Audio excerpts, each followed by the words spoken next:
मैथिली शरण गुप्त जी के जीवन परिचय। जन्म 3 अगस्त 1886, चिरगांव, उत्तर प्रदेश। पेशा कवि, राजनेता, नाटककार, अनुवादक।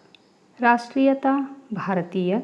शिक्षा प्राथमिक शिक्षा हुई थी चिरगांव में, मिडिल मैकडोनल हाई स्कूल में। उल्लेखनीय काम है पंचवटी, सिद्धराज, साकेत, यशोधरा, विश्ववेदना आदि। उपाधि हिंदुस्तान अकादमी पुरस्कार साकेत के लिए, मंगला प्रसाद पुरस्कार ये भी साकेत के लिए, हिंदी साहित्य सम्मेलन द्वारा साहित्य वाचस्पति पुरस्कार और पद्म भूषण पुरस्कार। मृत्यु 12 दिसंबर 1964। अब देखेंगे मैथिली शरण गुप्त जी द्वारा रचा गया मनुष्यता कविता।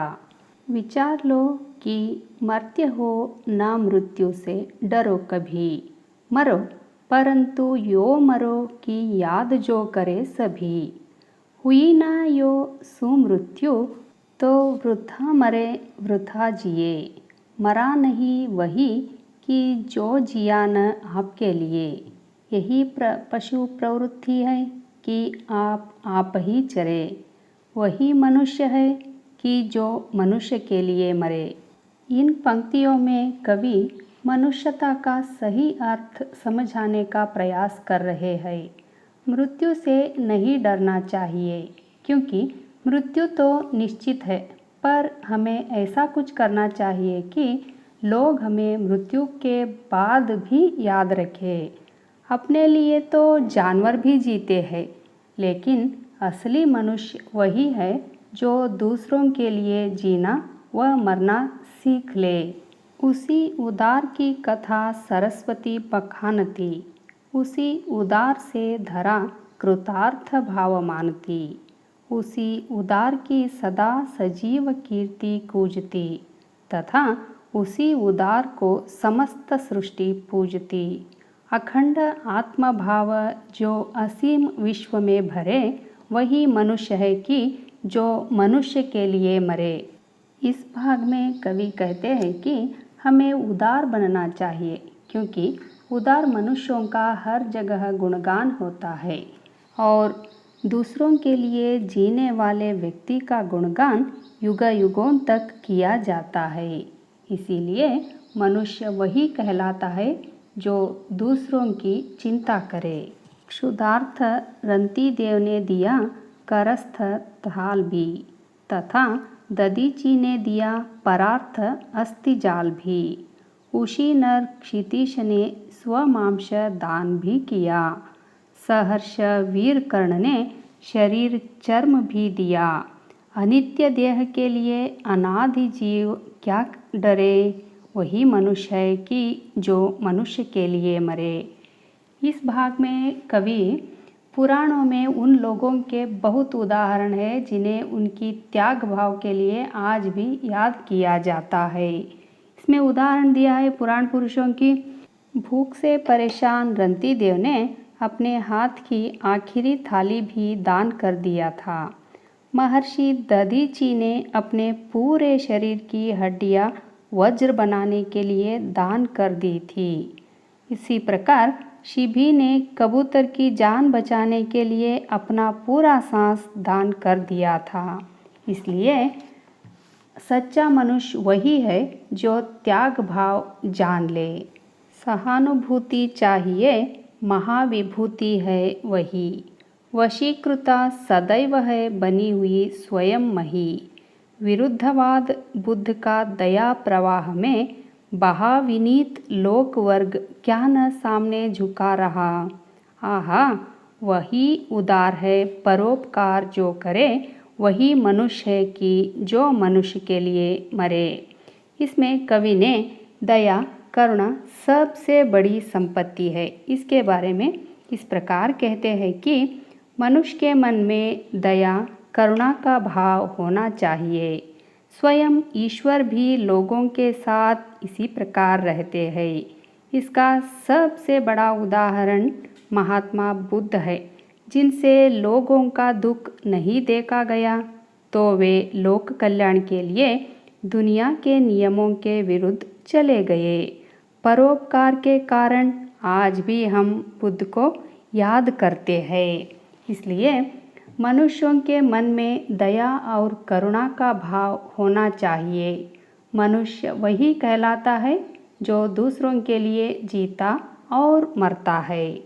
रहो न भूल के कभी मधांध तुच्छ वित्त में, सनाथ जान आपको करो न गर्व चित्त में। अनाथ कौन है यहाँ? त्रिलोकनाथ साथ है। दयालु दीन बंधु के बड़े विशाल हाथ है।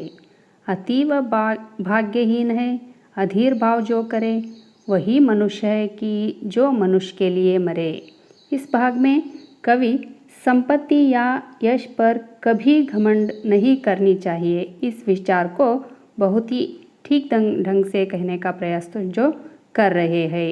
इसमें कवि आगे कहते जाते हैं कि सनाथ जान आपको करो ना गर्व चित्त में। अनाथ कौन है यहाँ? हम तो कोई भी अनाथ नहीं है इधर। हमारे साथ हमेशा ईश्वर रहते ही हैं। ईश्वर के बड़े बड़े हाथ हैं, वे तो दीन बंधु हैं, वे तो सभी की रक्षा करने वाले हैं। इसीलिए हम कभी भी अपने आप को भाग्यहीन मत समझनी चाहिए। हम तो ईश्वर की संतान है, हमें भेदभाव से ऊपर उठकर सोचना चाहिए। अनंत अंतरिक्ष में अनंत देव है खड़े, समक्ष ही स्वभाव जो बढ़ा रहे बड़े बड़े। परस्परावलंबन से उठो तथा बढ़ो सभी, अभी अमर्त्य अंक में अपंक हो चढ़ो सभी। रहो न यो कि एक से न काम और का सरे, वही मनुष्य है कि जो मनुष्य के लिए मरे।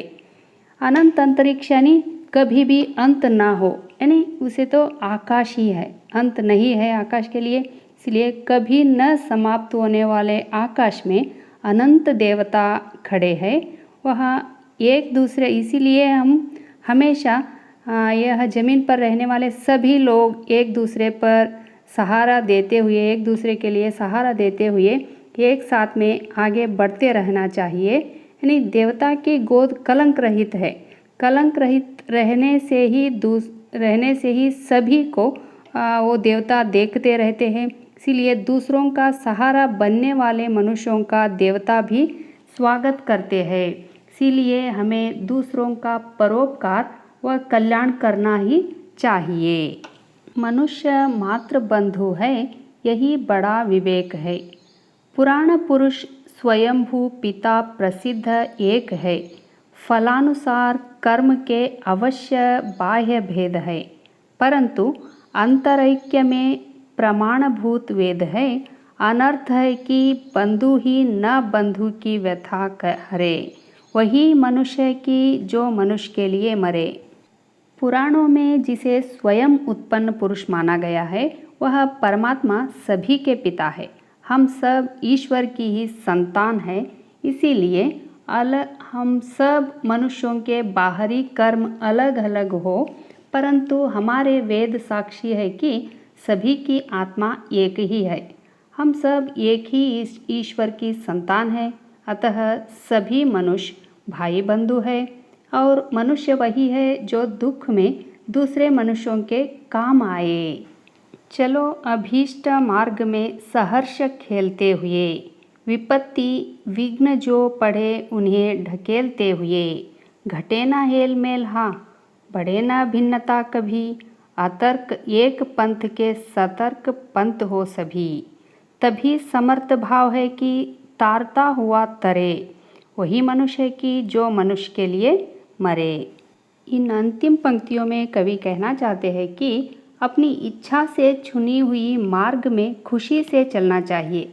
ऊंच नीच की भेदभाव नहीं करना चाहिए।